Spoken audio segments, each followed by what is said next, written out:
बात उन दिनों की है जब मैं नॉर्थ इंडिया के एक colour TV picture tube manufacturing unit में था। उस कंपनी का जापान की मित्सुबिशी से टाई अप था। टेक्नोलॉजी और एडवांस मशीनरी जापान से आई थी।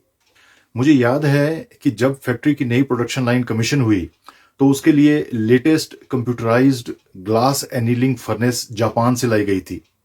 3 बड़े-बड़े ट्रॉलर्स में वो लगभग 30 मीटर लंबी, लगभग 30 मीट्रिक टन भारी फर्नेस टुकड़ों में प्लांट तक लाई गई थी। साथ में 2 जापानीज नौजवान भी आए थे। हमें पता नहीं था कि वो इंजीनियर्स थे या किसी और कमर्शियल डिपार्टमेंट से। फैक्ट्री के कंपाउंड में जब ट्रॉलर्स पहुंच गए तो पहला सवाल था कि उस फर्नेस के भारी भरकम हिस्सों को ट्रॉलर से उतारा कैसे जाए और उतारेगा कौन।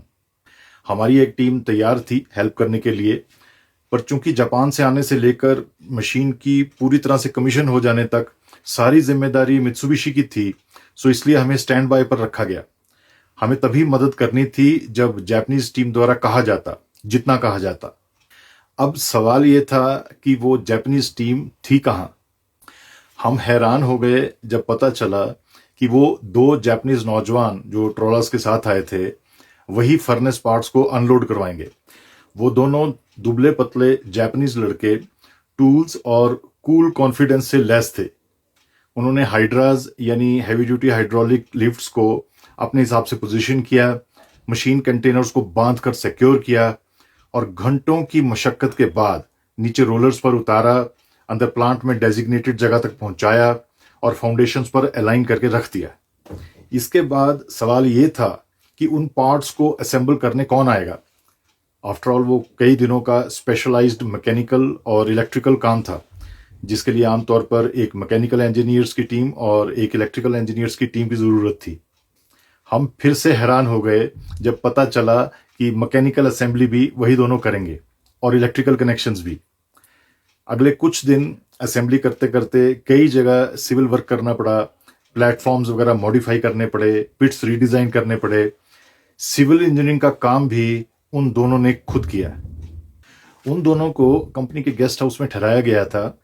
वो दोनों सुबह अर्ली मॉर्निंग आ जाते थे और रात तक रहते थे। कुछ अपना पैक्ड खाना लाते थे जो कैंटीन में लंच टाइम में खाते थे।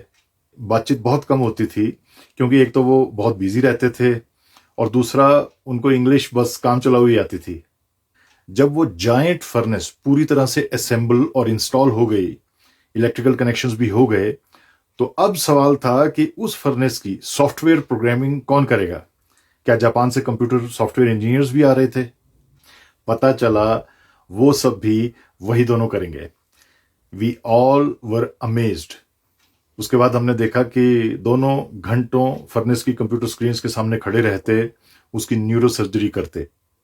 जब वो सब भी हो गया तो जरूरत थी फुल स्केल फर्नेस फायरिंग की, उसको चलाने की।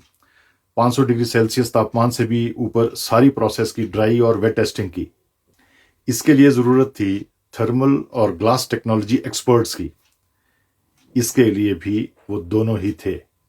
और वो सब भी जब सक्सेसफुली हो गया, फर्नेस पूरी तरह से ठीक चल पड़ी, तब हमारी टीम को ट्रेनिंग भी उन्होंने दी और परचेज टीम के साथ बैठकर वारंटी और लीगल फॉर्मेलिटीज भी पूरी की।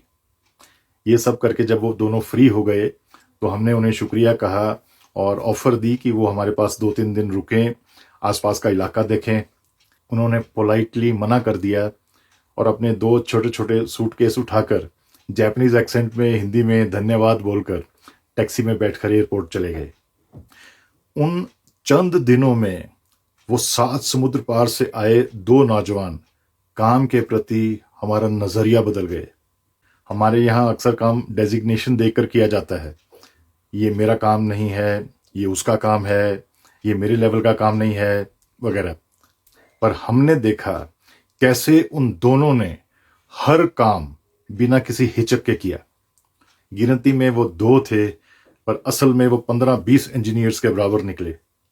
और भी ज्यादा इंटरेस्टिंग बात यह थी कि उनके लिए लोडिंग अनलोडिंग या सिविल, मैकेनिकल, इलेक्ट्रिकल वर्क या कंप्यूटर प्रोग्रामिंग अलग अलग काम नहीं थे, बल्कि सबको मिलाकर एक मिशन था, एक जिम्मेदारी थी जो उनको पूरी करनी थी, जिसके लिए वो ट्रेंड थे और रिलैक्स्ड और कॉन्फिडेंट थे।